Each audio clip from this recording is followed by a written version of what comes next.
We're gonna take a quick recess because Akaku is not getting any audio on their end. Recess till 1:40. Okay. That's specific.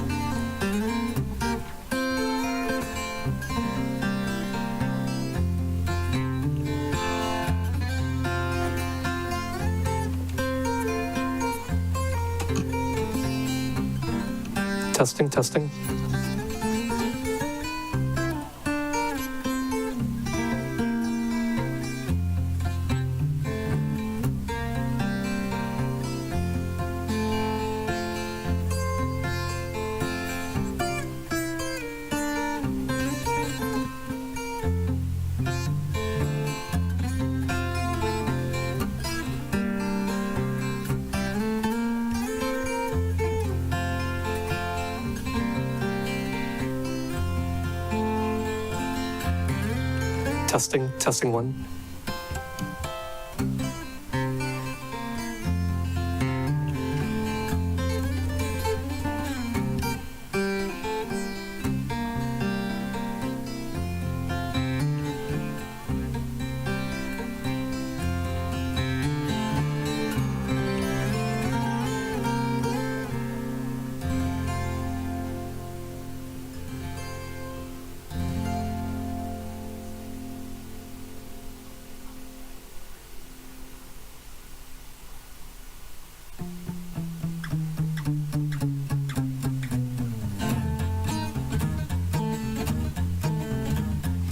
Okay, gang. Sorry, we gotta take it from the top.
Aloha Winala, and welcome everyone to the Disaster Resilience International Affairs and Planning Committee meeting of December 18th, 2024. The time is now 1:40 p.m.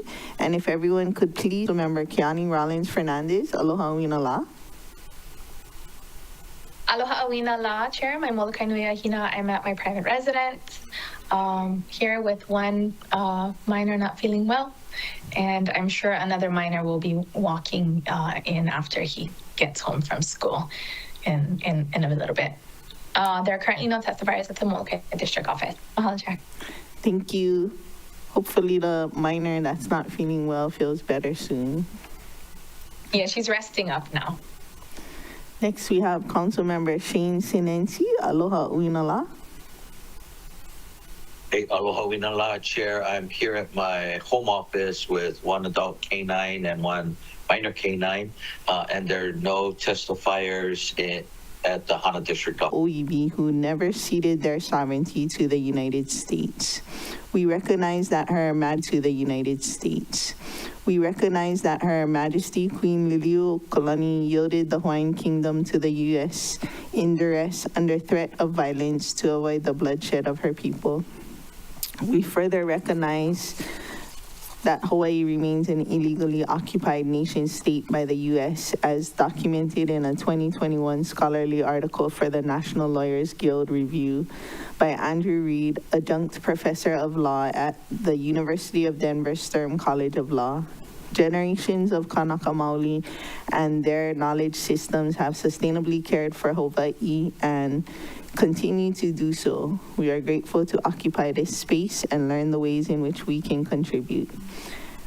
As a committee, we seek to support the varied strategies that the indigenous people of Hawaii are using to protect their land and their communities and commit to dedicating time and resources to working in solidarity. From the administration, we have an individual from the police department. We also have Deputy Corporation Counsel Christy Trenholm.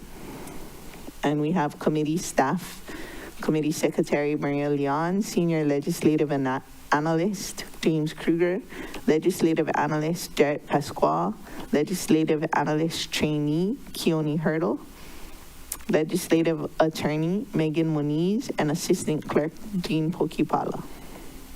Members, because we only have one item on the agenda today, I will ask for opening comments and presentations from our department representatives before receiving testimony.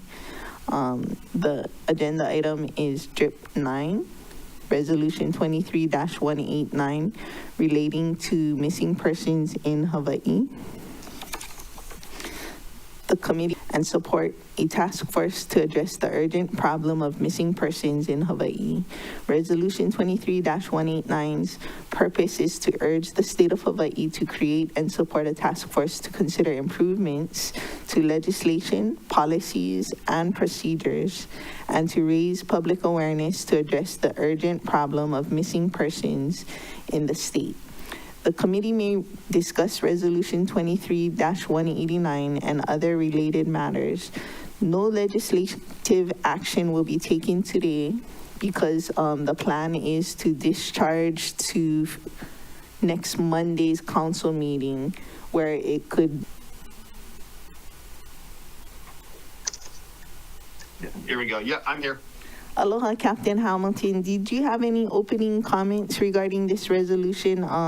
There is. Sorry, I found out about this last night. Oh, okay. Okay, so no opening Yeah, I was comment. on vacation and I just got back and I just found out about this.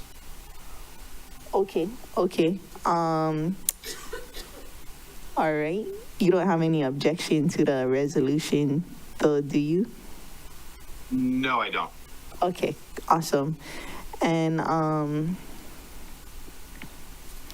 Deputy Trenholm, do you have any opening comments about the the resolution? Sorry.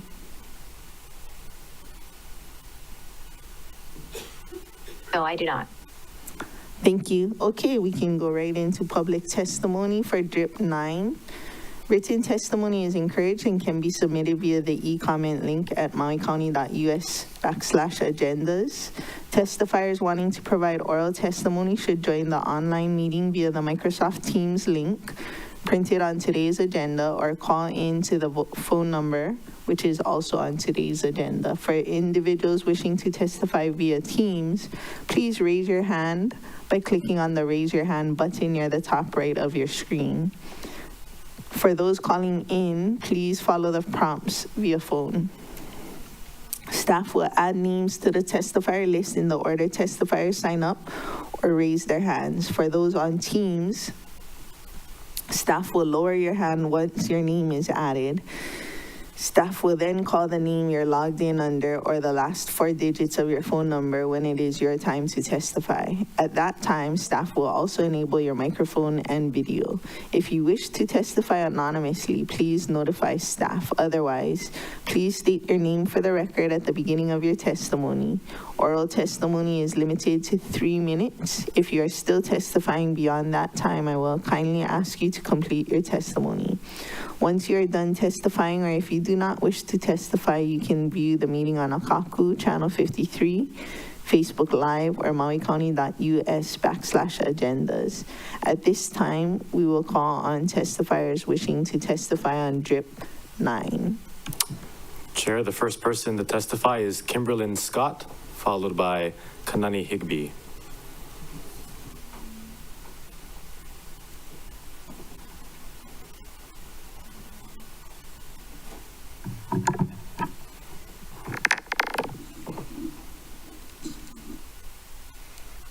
Aloha Committee and Council members.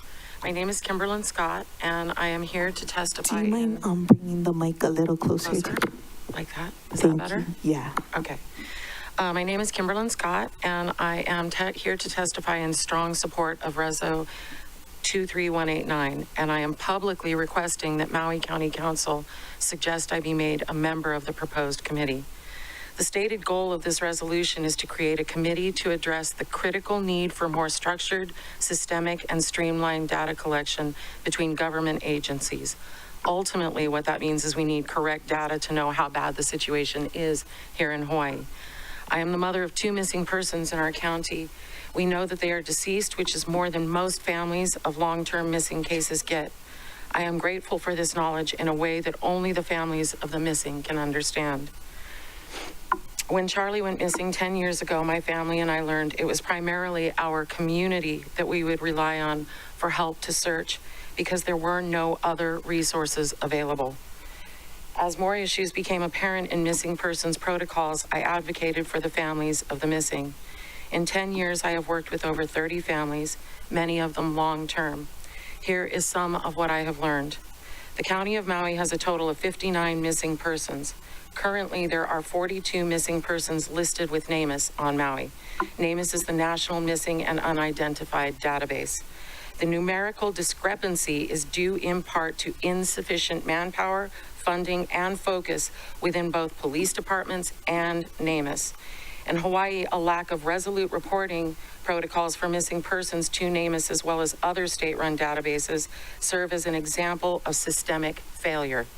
Current and correct data is foundationally necessary, not only for the obvious impact such reporting can have on the resolution of missing cases, but because funding and statistics are based on recorded data. In other words, funding to provide new technology, manpower, and training comes from the data supplied by police departments. If the data isn't available, the funding is lost to Hawaii. Data coalesced makes statistical evidence readily apparent. I am limited by time in this testimony, but I have brought with me spreadsheets, maps, and documents breaking down the demographics and issues within Hawaii's missing cases. I have proof that NamUs and police departments in Hawaii have been historically inconsistent about record keeping concerning missing cases. We can do much better. This is one of the reasons Reso 23189 is so important. Another is this. Using the available NamUs data, which claims that we have 259 missing people, Hawaii ranks number 2 for missing people per capita. That means 17 people out of every 100,000 have gone missing in Hawaii. We are far outranked by Alaska, which has 177 missing people per 100,000. Oklahoma follows Hawaii with a disproportionate and distressing number of missing Native Americans. I don't know how much worse Hawaii's situation needs to be before action is taken. I hope this is it. Please consider making me a committee member so I can help fix the issues. Mahalo for your time. Thank you. Members, questions for the testifier? I just had one question. Our updated number was at 258. Where? It just changed last night. Oh, last night. Yeah. Okay. Yeah. Mine All was 258 until I checked again. So Yeah, and I know of another person who is missing, so it should actually be 60 in our county right now. Okay, thank you. Member Cook also has a question for you. Thank you. Thank you for your testimony. My clarifying question is, from your experience, besides the police department, are there other agencies and other departments that are notified and addressing this issue?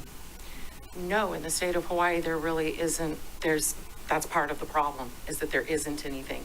It's not a part of public safety, there's no protocols, there's nothing. And that is a big part of the problem. We didn't even have search and rescue groups here in our state until fairly recently. In fact, my family started Maui Search and Rescue because there wasn't anything. So, yeah.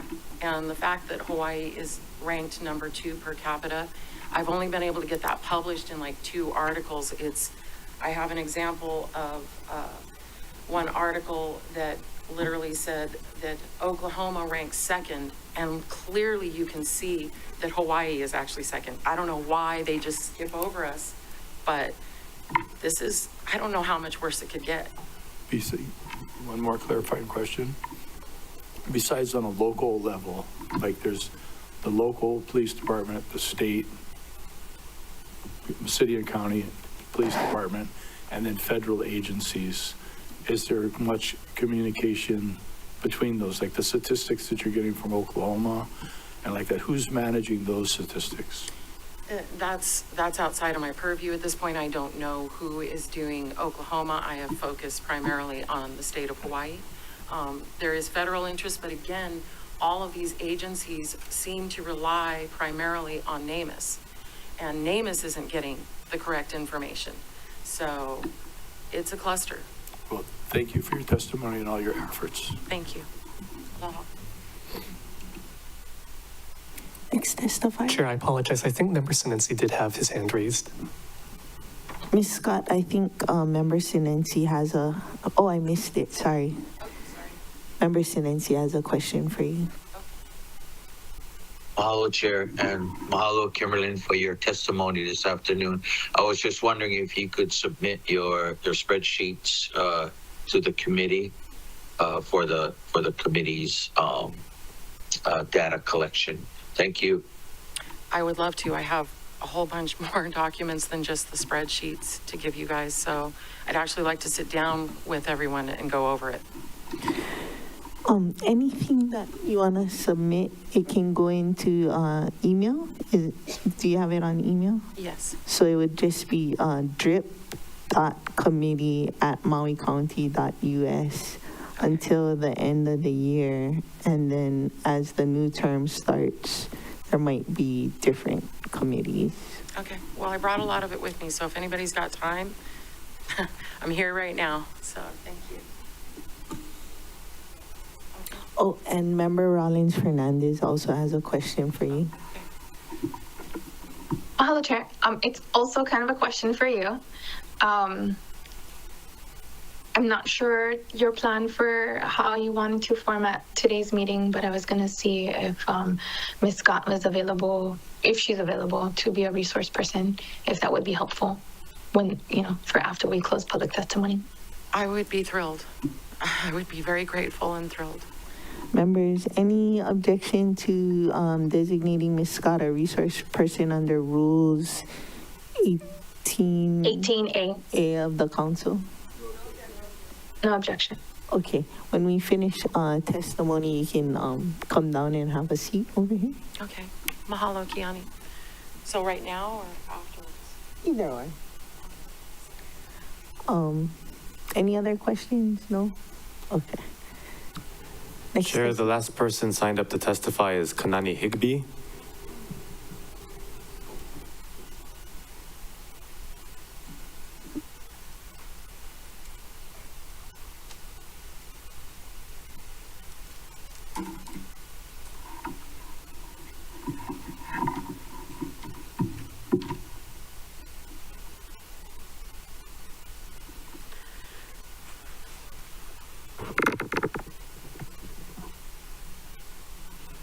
Aloha, my name is Kanani Higby. I'm a Maui OEV. from the Valley of Pulanui in Lahaina. And I'm here to testify on behalf of my missing brother who can't testify for himself. His name is Kainalu Higby. He is a missing person, and he's not the only missing person on Maui who's family to me. There's also Mo Monsalve. Her ex-husband is in-laws to my cousin. And then I do have another family member who is a missing person, Leonardo Rojas Reyes. He is my late husband's brother. He's actually the only survivor of the missing people that lived to tell his tale.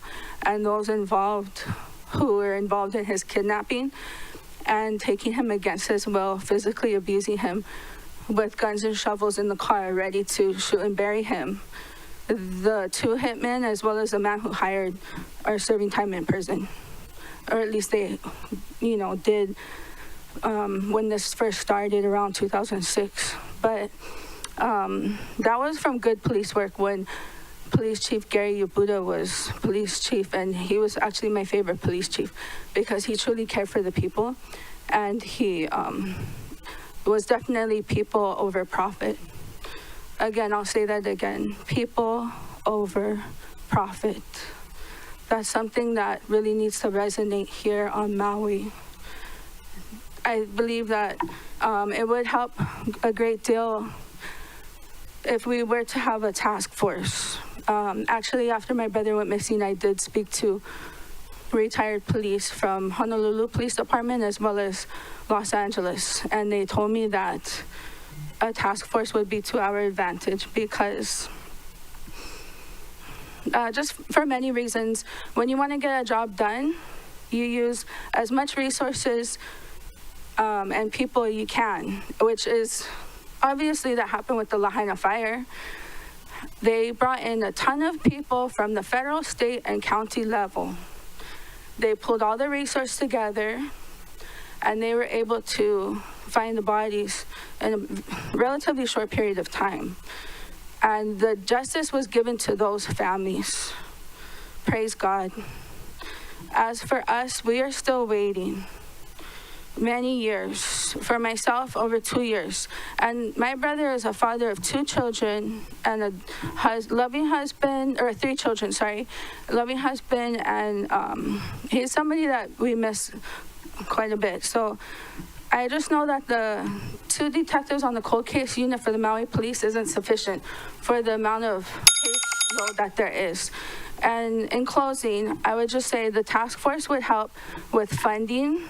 Money talks, and it would help with grants, and it would help with developing collaborative relationships, improve opportunity to meet the needs of us victims, leverage resources effectively, more effective response, joint training across federal, state, and county levels. It would promote a unified message, and again, it will help with funding.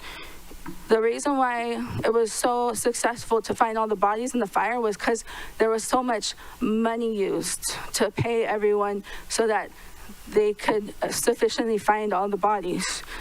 We do not want a tragedy like this to happen with more missing people, but we do need justice for the families. We need answers. We need closure. Us families have been waiting a very long time, too long. Justice delayed is justice denied. And I'll say that again, justice delayed is justice denied. By delaying the families from having answers to their missing family members is not pono, and all of you have family members, so you know how important family members are. Many of you have children. My brother, this is the second child that they don't know what happened to him for my parents. So this is it just shouldn't be happening. And then on the last note, I'll say, Hawaii should be safe for everybody, but especially this should be a safe place for Hawaiians to be Hawaiian. I'll say that. I think all lives matter, of course, all lives matter, But for Hawaiians to stay here and be connected to their culture, to the aina that they're from, if we are not allowed to exist here and we have to go somewhere else for our safety, then we can't be Hawaiian because we are connected to the aina. And if we're not with the aina here, then a huge part of our identity is removed from us. So that is the importance of allowing Hawaiians to not just survive here and live here, but also to thrive and to reach all of our dreams and goals and be healthy. And these things are not happening. But I just feel that a special task force would help tremendously for the families. And I would like to be on the committee because who else would be better on a committee than family to these victims? I will make sure that justice, that they try to be as sufficient as possible. I do have good relations with police, not just Maui police, but other police officers too. Thank you so much for your testimony. Yeah. Members, any questions for the testifier?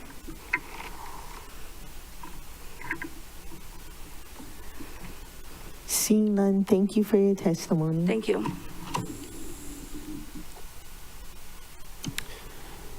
Chair, that is all the individuals signed up to testify. If anyone in the audience or on Teams would like to testify, please come up to the mic and begin your testimony. Go ahead, if you wanted to let us know your name, you can. And if you don't, you can let us know if you're testifying anonymously. Oval JC Law. Aloha kako. I appreciate everybody.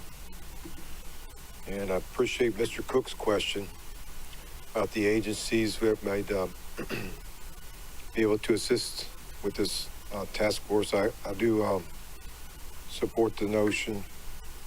And I don't know if the police department would be the place to look at the list of people that are missing, or the county office, or which government agency would be taking over this. Maybe the clerk's office. And I'd like to look at I don't have internet capability, so I'd like to look at the pictures of the people to see if there's any way I can help. So I'm sorry for the questions that the families have for the missing persons, because that must be a terrible thing to just speculate on why your brother or sister didn't call you, or what's going on, or where they are, and all that kind of stuff. Thank you, Luna Ho'omalu Polton, for introducing this subject to the county council. Members, any questions for the testifier? Seeing none, thank you for your testimony. Chair, this will be the last call for oral testimony. Please come up to the podium or raise your hand on Teams if you would like to testify. The countdown is 3, 2, 1. Seeing none, Chair, no one has indicated that they wish to testify. Thank you. Members, any objection to closing oral testimony and accepting written testimony into the record? Okay, oral testimony is closed. People may still submit written testimony at any time. I just wanted to give members a preview of the substitution amendment sub-brief form. It's mainly an update because, as I stated earlier, that this reso was prepared. It was one of the items we were working on immediately before the fire. So some of the updates since that time, in the third whereas, we're striking 235 and likely would insert 289, or, if it's on Monday and there's more, to reflect the updated number of open missing person cases. And we would insert a new second and third be it resolved clauses to delineate the task force's responsibility and specify the task force's composition. In number 3, in the new fourth be it resolved clause, we would strike Tommy Johnson, Director of Public Safety, and insert Jordan Lowe, Director, State Department of Law Enforcement. We would strike Scott Psyche and insert Nadine K. Nakamura, and strike Colin Kippen, Interim Executive Director, and insert Stacy Kealohalani Ferreira, Chief Executive Officer, and incorporate other non-substantive revisions for clarity, consistency, and style. So the second and third new be it resolved would read that it requires the task force to consider improvements to legislation, policies, and procedures and raise public awareness. And the third would read that it requests the task force be composed of representatives from county, state, and federal agencies and members of the public. So those, assuming that we don't have any more major changes, would be the updates and changes for Monday's council meeting. And the vice chair of this committee is willing to make that substitution and resolution for us on Monday. So with that being said, I did want to check back in with Captain Hamilton, having heard the testimony and the updates. Did you have anything that you wanted to add first before I open the floor to the members for questions and discussion? No, I have nothing to add. Okay, thank you. All right, Ms. Scott, before we open with questions and discussion, did you have anything to add, hearing the updated reso additions?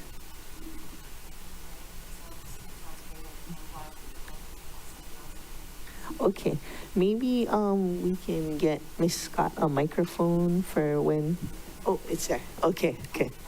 No worries. So press it, and if you see the green light, then you're on and you're live. And if you don't want to be, press it and turn it off. Thank you. Sure thing. Okay. So Member Rollins Fernandez. Mahalo, Chair. I don't have any questions as of yet, but I just wanted to suggest an amendment to your third whereas clause, where you'll be updating the numbers of open cases of missing persons, that we can specify as of December 23rd, 2024, there are X amount of open cases. And then that way, because it sounds like the number changes. So, and then, it'll clarify when we got that number. That sounds good. Staff, can you make a note of that? Yes, Chair. Thank you. Okay, opening it up for either questions, comments, discussion. We can begin. I'm not going to use a timer, so just be cognizant of letting everybody who would like to speak. But we'll begin with Committee Vice Chair Nohe Hodgins. Thank you, Chair. I do have a few questions about a task force and what it would look like. So who do we envision on this task force? I know we have a few volunteers. Are we thinking civilians paired with police and special task force people who specialize in this kind of stuff, And then I have a question about sufficiently resourced. How much money do you think this task force would need? Would either of our resources care to answer? And if not, I can try to take a stab at it.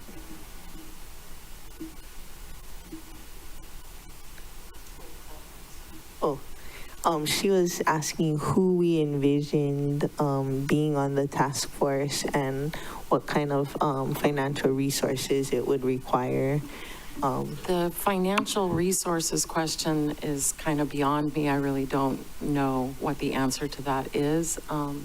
But as far as the different people who should be on the task force, I think there definitely should be representatives, at least one from every police department in the county. we need to discuss what types of protocols need to be called for so that, for instance, let me try to be clear here. People go missing at a pretty high rate. 99% of cases get solved within the first week, okay? So by the time you hear about it, most of these cases have been resolved and it's non-criminal, it's nothing. The 1% are the cases that go on for a month or longer. And I've worked with a guy named Dustin Driscoll who handles West Coast for NamUs, the National Database for Missing and Unidentified Remains. He's someone I would like to see on the task force, but I don't know if there's any prohibitions from him doing that because he's works for NamUs as well. But we need to get the police departments, an agreement between police departments and NamUs for how long the cooling off period, so to speak, because we don't want to flood NamUs and put people's names in the first week because most of them get resolved and then you've got to undo it. It just creates more work. So when I've spoken to Dustin, he's agreed that about a month is good timing. So if we had a protocol that said that, hey, when you've been missing for a month, you have to be listed with NamUs. Now, inclusive of being listed with NamUs is, and I don't know if what anyone knows about what NamUs does, but it's available to the public, which is one of the only resources we, the public, have in this situation. And the reason that's so important is because at a certain point in a missing persons case, you have to start looking at unidentified remains. Now, when you're looking at unidentified remains, who is going to collect the DNA, the mitochondrial DNA from the individual, the family, and then compare it? It's pretty expensive to do, but NamUs does that for everyone. It's federally funded. So that's a huge resource, and it needs to be used. So if we can get a protocol that basically says that within a month of a person going missing, their name needs to be uploaded and that DNA needs to be with NamUs. That would be really great. It hasn't been happening. Captain Hamilton, do you have any idea of what a financial commitment to a task force like this could be? And member Hodgins, were you talking about our own county's financial commitment or overall? I guess both, because it does say state task force, and I would assume that each of us, the counties, would have to participate in funding this, as well as the state. I would assume that somebody representing each police department in the state, each county would join, as well as some specialized individuals and people who are dedicated and willing to volunteer. But considering we're starting from scratch, I figured I'd ask that question. But yes, how much does something like this cost? Are we, like, let's say, I'm looking at NamUs right now, which I never knew even existed. You know, it's predominantly Oahu based. They obviously have more people, but you know, I see every island unfortunately represented here, so. I do see member Rollins Fernandez has her hand up, so maybe she has an answer for your question. Mahalo, Chair. I have a comment to the question it made. So most of the time when the legislature creates a task force or a working group, there isn't funding attached to it. So it's all volunteer and it's all done, you know, it's all driven by those who are passionate about the issue. So generally there isn't any money associated with it. Sometimes there's a lead agency, and then the lead agency would use their resources such as conference technology to host the meetings and would have their staff, you know, post agendas and make sure everyone, you know, gets the notes to the meeting and et cetera, et cetera. I've served on a task force that was created by the legislature, and there wasn't any money, and the lead agency was DHHL. So that's an example. Sometimes they do, you know, put some funding toward it, but generally not. Yeah, I served on good governance one that the county put on, and council, I think, took the cost of agendizing and whatnot. But Captain Hamilton, did you want to add anything in terms of financial commitments? I can't speak for the department because I don't handle the finances, but if this is a state task force, I would believe someone from a state agency would probably be the ones funding this. And like Maui Police Department would have no problem participating in such a task force. No, I don't think there would be an issue. Thank you. Does that satisfy your question? Yeah, sure. I just wanted to understand where your, I guess, second paragraph to the bottom where it says focusing sufficiently resourced multi-jurisdictional task force is needed, what that meant to you folks. Yeah, I think, you know, if they have highly motivated enough people, like some of the other testifiers mentioned, maybe they can then bring in funding, which could be resources to help with the search for missing people. Yeah. May I speak? One of the things that, you know, needs to happen, I was trying to point that out in my testimony, that the reason we're so lost right now is because we don't have empirical data on how many people are missing. I know for a fact that when I tell you that there's 42 listed in NamUs and that we have 60, that's 18 people shy, okay? And that's just our county. What I would like to do and what I think should be done is, and this is where the funding would come in, is because I know how much it's cost me to do this over the years. Basically, I would like to go to each island and do what I've done here, which is dig and find out how many are actually missing. I know that there are names of people that are missing. Okay, I have no doubt they're missing, but they aren't even listed with MPD. Okay, and so in order to dig into this and actually get who is missing, somebody's going to have to go there and do some interviewing, do some footwork. There's also a lot of paperwork involved in this, and printing, those kind of things, those cost. And so I do foresee there being some funding needed, but pretty minimal because the whole point of this is to get grants and funding that are needed, but without the data, we can't get those grants. So. Okay, and then one last thing before I yield the floor to my colleagues. NamUs is now at 260 for Hawaii. So they added one more since last night.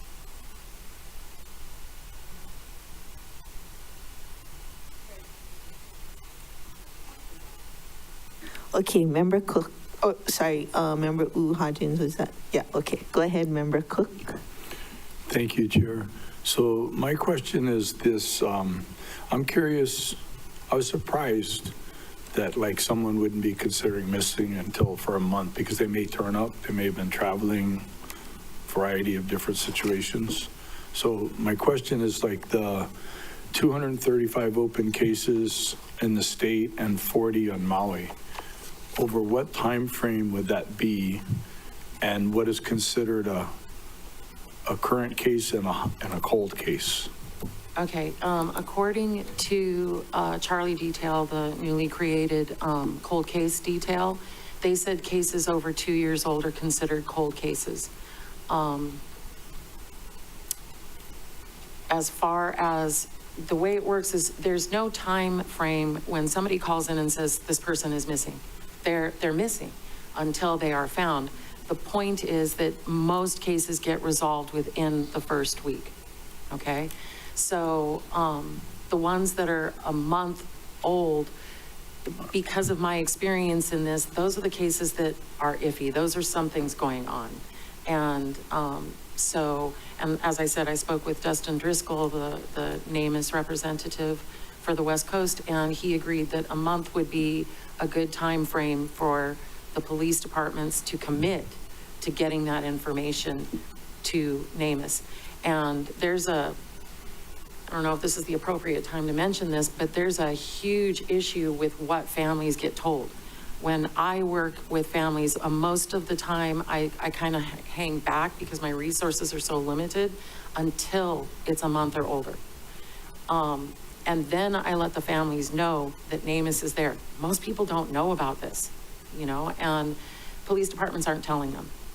There's a lot of information out there that isn't being talked about, and that should be added to protocols, which is why I want to be on this committee. Okay, thank you. I guess, Chair, with your permission, my next question would be for, is it Mr. Nelson, Captain Nelson, Officer Nelson? I think it's Captain Hamilton. Captain Hamilton. Okay, you're using somebody else's computer, I guess. I think his first name is Nelson. Okay, so Captain Hamilton, how is Yes. it currently, how does MPD currently handle if a family member calls and is suspecting or concerned that a family member is missing, and what would be the protocol? It's handled on a patrol level at first. The patrol officers will respond and then get all the pertinent information that they need. And they will make checks with the hospital. They'll also make checks with the prison, make sure that we don't have them in custody or any other place. But one of the issues that we have dealing with the hospitals is HIPAA. If they're there, they won't tell us. So that's one of the issues that we do have. We are able to find out with some of the cases, but a lot of them, especially if they're dealing with